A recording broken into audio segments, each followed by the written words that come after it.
dell'acqua e di notte con una pompa viene riportata al piccolo laghetto. Hello, buongiorno, and welcome on board the boat Speedy Gonzale 1. In the corner on your right, you can see the center of Riva with the Bonale Tower for the... Продолжаем наше альпийское путешествие, и сегодня мы отправляемся на корабле на экскурсию в город Лимоны, где мы и пробудем 2 часа, а затем отправимся на противоположный берег Малчезины, куда плыть на корабле всего 15 минут. Там мы будем тоже 2 часа. They cut the water and then I put one pumps come back to the small lake. Also, guten Tag und herzlich willkommen an Bord des Schiffes Speedy Gonzales 1.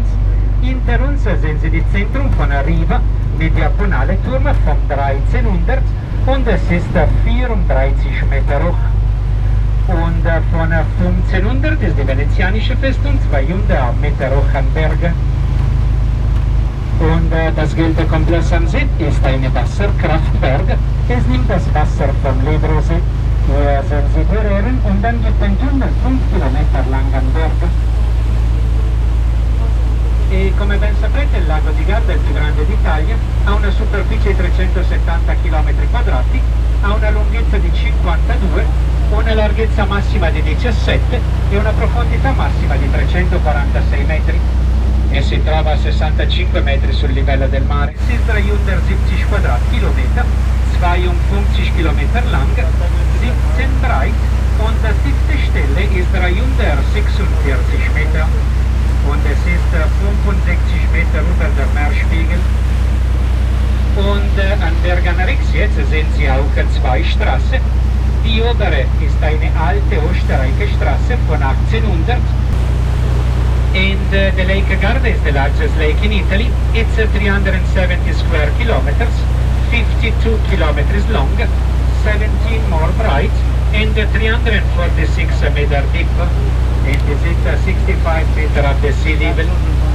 And on your right now you can see Chu Road. The road on the top is an old Austrian road for 19th century and go to the Lake Ledro, but now it's closed because the new tunnels on the mountain.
Limone were near the border from Romanian barbarian people and later between Italy and Austrians because behind from 1800. А вот уже и сам городок приближается. Он расположен у самой кромки воды, у подножия огромной горы. Это просто город-картинка. Он как-то вжался между озером и высокими скалистыми горами, поднимающимися практически из воды. Всем привет! Мы только что вот на том желтом кораблике прибыли в город Лимоны. И вот от этого причала начнем свою прогулку по этому городу. Посмотрите, какие здесь колоритные горы кругом. Город нам незнакомый, поэтому будем сами что видеть, то и показывать. Первое, что мы видим, вот здесь симпатичный фонтанчик с цветами.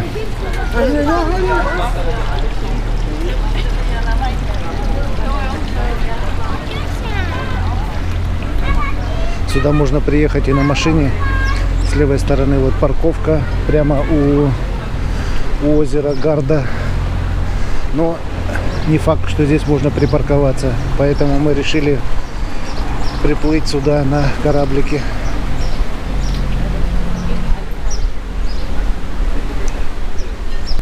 Сегодня на причале довольно ветрено. Мы постараемся пройти в город, прогуляться, увидеть сам город. Возле этого I love Limone. Все хотят фотографироваться, но мы, естественно, тоже это сделали. Уголки для зелени и цветов находятся здесь буквально везде, где только можно. Это спереди церковь Святого Бенедикта, туда можно подняться тоже.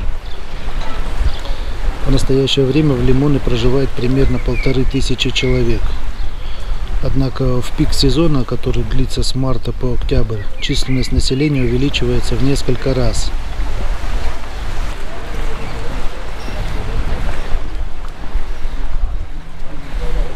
Газончики очень симпатичные. Прямо находятся на причале. Он и сам город растянутый вдоль причала. И с любой точки отсюда можно видеть такие вот скалы.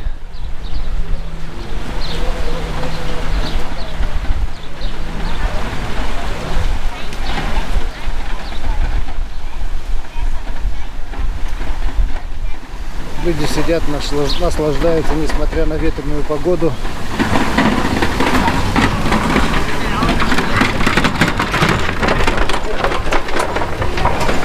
Это проехал местный бич.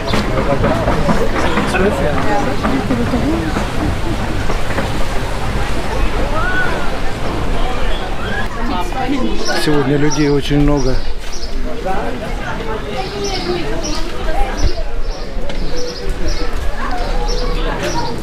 Мы только зашли на первую улицу города. А здесь на каждом шагу все подвальчики, все подворотни использованы в качестве бутиков, в качестве сувенирных лавок. Здесь можно купить все, что угодно. Вот такие сумочки. Женщины очень жадно смотрят на такие бутики.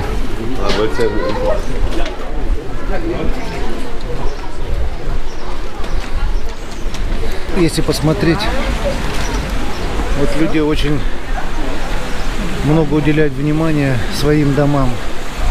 Смотрите, как дома утопают в зелени, в цветах. Очень красиво смотрится.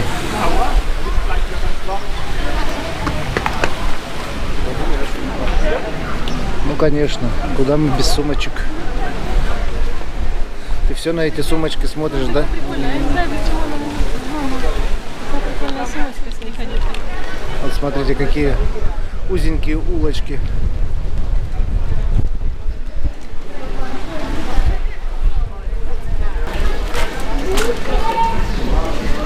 В магазине очень много связано с лимонами. Даже мыло продается, все в виде лимона. На тарелках изображены лимоны.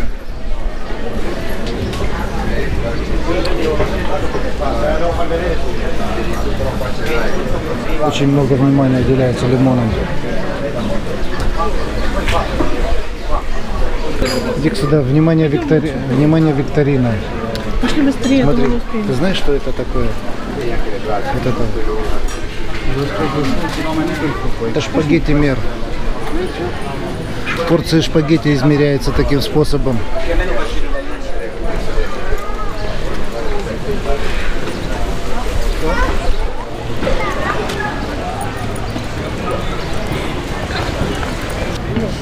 Я думаю, мы пойдем наверх по ступенькам. Здесь вот улочки так расположены, что если посмотришь на эту улочку сюда, ты не знаешь, что за углом тебя ждет. Улочки все такие узкие. Ну понятно, сверху, значит, просто ресторанчик, а мы идем сюда по вот этой узенькой улочке.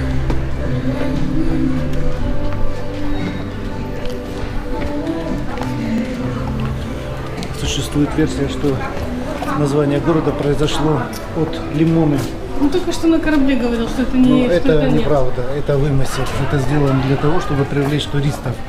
На самом деле Он говорил, название латинского какого-то. к лимону вообще не имеет никакого отношения. Сюда лимоны были завезены этими монахами, францисканцами в 13 веке. Гораздо позже образования этого города с уже существующим названием помогает. Эту версию туристы охотно принимают, даже местные, которые здесь уже давно живут, они тоже принимают эту версию. Поэтому здесь вот, даже если посмотреть на таблички домов, везде лимоны изображены. Практически везде, на каждой табличке дома, везде изображены лимоны.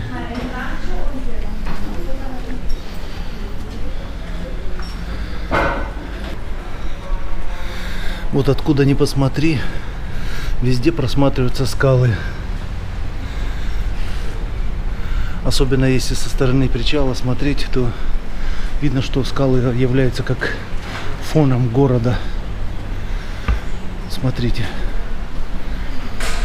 В каждом доме есть место для зеленого уголка. Пальмочки, цветочки. Все красиво. Улочки в лимоны узенькие, но очень колоритные. Здесь не найти прямых улиц. Они как будто подстраиваются под жилые постройки. Вот некоторые улочки вот такие узкие ведут прямо к озеру.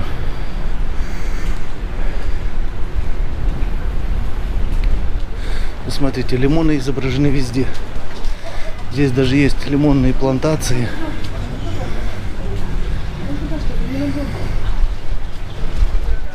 Здесь не найдете прямых улиц. Они как будто подстраиваются под жилые постройки. Если гуляешь по этим улочкам впервые, то никогда не знаешь, что там за углом. А скалы здесь видны повсюду. Если присмотреться к домам, то видно, что жители очень стараются украсить свои дома снаружи.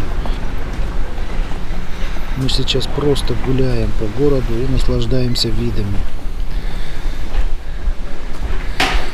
Те, кто говорят, те, кто пробовал местные лимоны, они отличаются от тех лимонов, которые продаются в магазинах. Они не такие кислые. Наверное, потому что они здесь естественно дозревают. И здесь они крупные.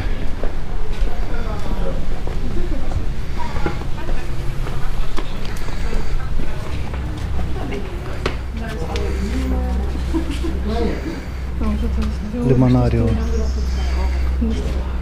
Пойдем туда? Пошли. Или по городу, по-моему? Пошли зайдем.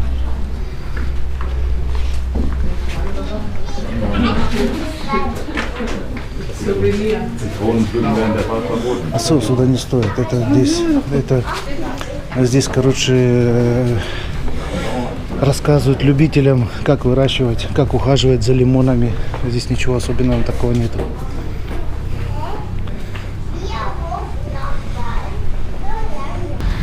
Я представляю, как в таких местах пользоваться транспортом. Но люди, наверное, уже привыкли.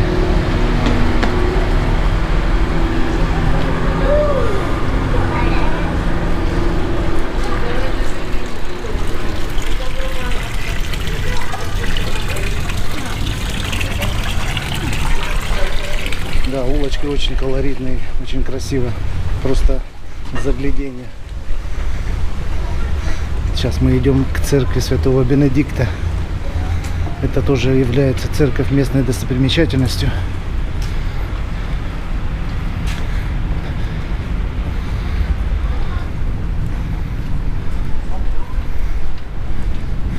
Домики вроде и старые, но очень аккуратные.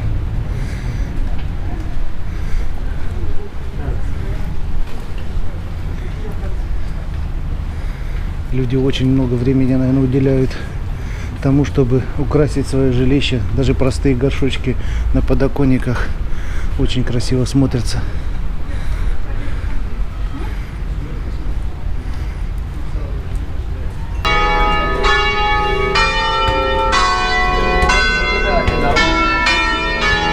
Церковь Святого Бенедикта. Вот такое я вижу впервые. У стен церкви находится поле для мини-футбола.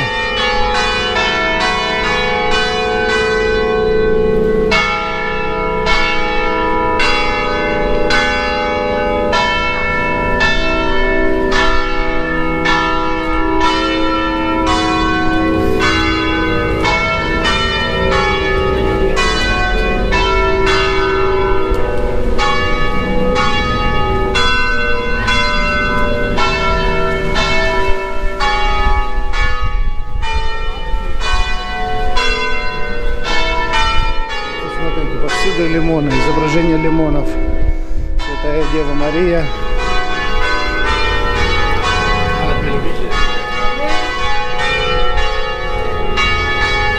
Даже на дороге указатели с изображением лимонов.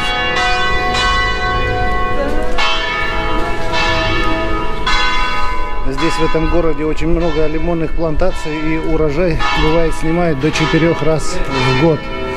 Здесь местный климат позволяет это сделать.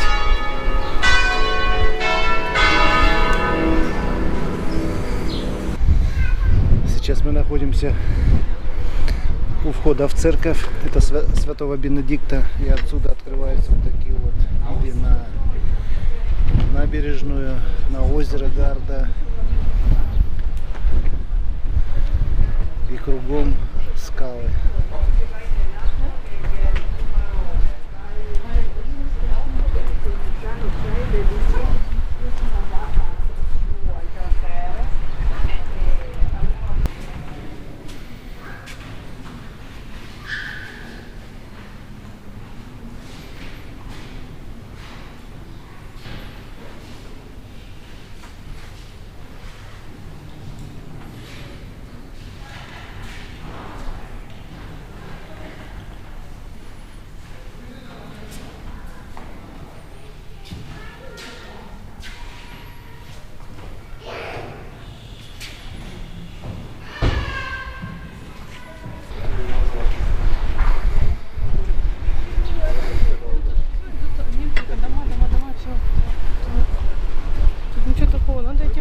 Там погулять. Вот посмотрите, какие лимоны крупные растут. И цвет у них такой вот более желтый, не то что в магазине. В магазине они такие светло-светлые, желтые. Ну, наверное, потому что срывают их еще зелеными. Если посмотреть на сувенирную лавку, а здесь их большое множество. Практически везде изображены лимоны.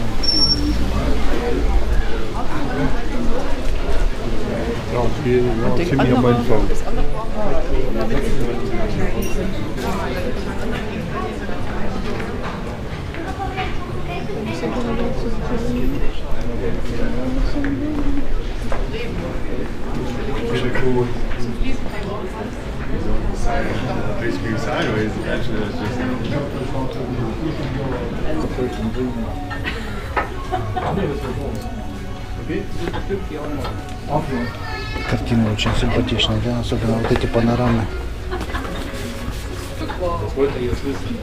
Стоит одна картинка такая 2 евро.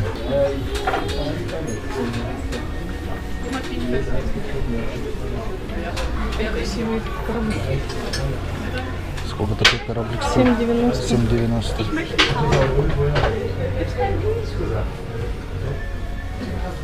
Все эти 7,90.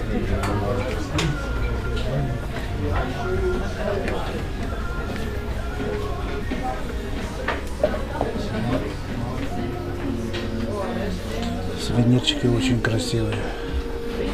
Вот можно посмотреть. Если берешь 2 сувенирчика, всегда дешевле.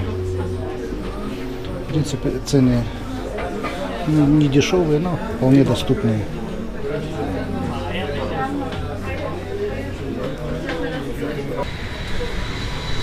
Вот в таких магазинчиках можно купить традиционную местную лимонную настойку лимончелло.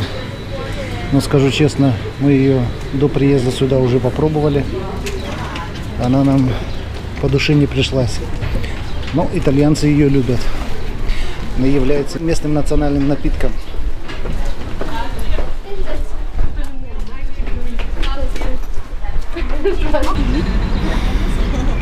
Здесь мы дошли еще до одной смотровой площадки, где открываются тоже вот такие вот виды и на город, и на озеро, и на противоположном берегу находится город Мончезини. Следующая наша точка отправления тоже от причала и на ту сторону. Плыть нам где-то 15 минут на ту сторону.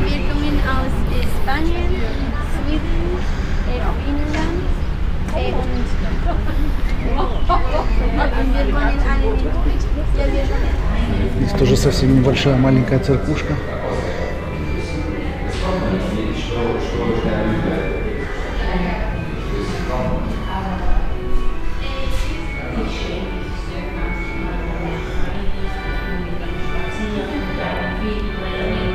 Свечки издают такой запах своеобразный, церковный.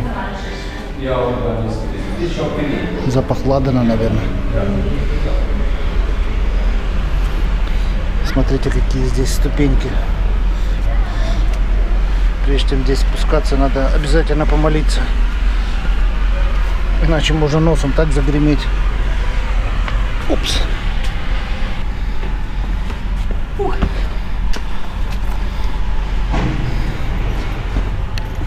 Очень крутые ступеньки ведут прямо к причалу. Тоже считается как улица.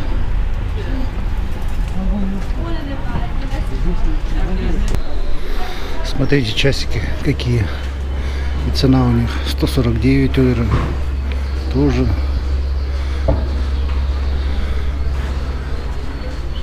Кого интересуют часики, приезжайте в Лимона де Гарде. Электронные часы продаются. Просто на стене висят. Рядом с магазинчиком с украшениями. Здесь часы, украшения продаются.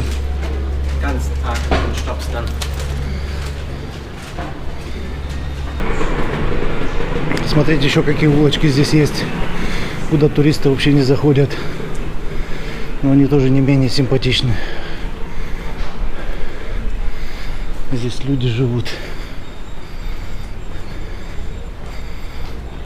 Улочки такие узкие, если руки вытянуть в стороны, то можно до обеих стен дотянуться. Никола, Чельсу.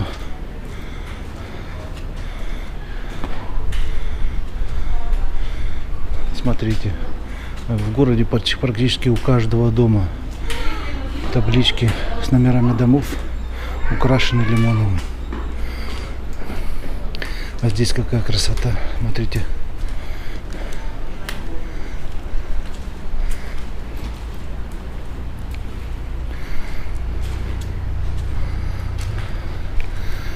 Я просто балдею, когда по этим улочкам хожу. Здесь однозначно стоит побывать. Нам здесь очень понравилось. Мы ни грамма не жалеем, что сюда приехали.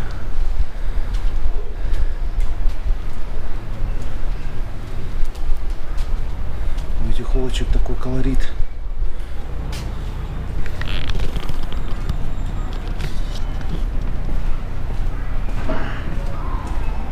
Как бы мне не заблудиться, я своих оставил у набережной, а сам решил еще немножко по этим улочкам прогуляться.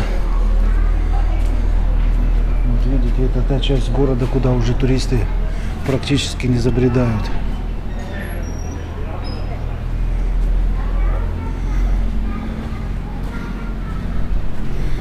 Какая красота! Что сказать? Конечно, весь город досконально смотреть нельзя. Мы прошлись по улицам и все, конечно, не снимали. Так, для себя кое-что сняли. Очень много погуляли. Я просто в восторге от этого города. Мне вообще нравятся такие улочки старинные. Я просто от них балдею. Так что люди, кто будет в Рио-де-Гарде, например, Можно не только на кораблике сплавать сюда, но и на машине приехать. Здесь на машине буквально 10 или 15 километров, точно не помню я, но совсем рядом. Единственное, что во время отпуска, когда сезон отпусков, проблематично найти парковку. Мы сейчас там мимо парковки прогулялись, ну и там практически все было занято. Рекомендую, приезжайте в этот город. Впечатления от Лимона остались самые приятные. Такой очень милый, уютный городок, красивейшая природа вокруг. С удовольствием вернулись бы сюда еще раз.